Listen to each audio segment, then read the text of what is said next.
et surtout aucune revalorisation annoncée des pensions de retraite au 1er octobre. L'annonce d'un crédit d'impôt pour tous les retraités, les non imposables n'avaient droit à aucune aide auparavant, pour les services à la personne et l'emploi de salariés à domicile constitue la reconnaissance des difficultés grandissantes éprouvées par les retraités et de la nécessité de créer des milliers d'emplois dans le secteur de l'aide à domicile. Nous sommes ici pour défendre le pouvoir d'achat des retraités.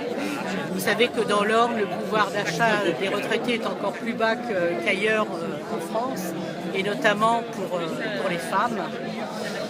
Et même si moi je représente la fonction publique, il faut savoir aussi que dans la fonction publique, il y a des retraites très petites pour ceux qui sont en catégorie C notamment, et qu'il faut défendre particulièrement.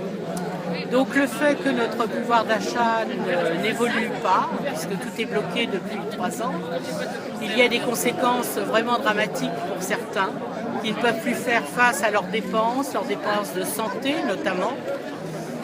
D'ailleurs, à cela s'ajoutent aussi les problèmes médicaux qui sont engendrés par la désertification médicale dans l'Orne. Et il y a aussi toutes les mesures qui ont été prises concernant la demi-part pour les veufs et divorcés, l'imposition, la fiscalisation des 10% pour les familles qui ont élevé 3 enfants et plus.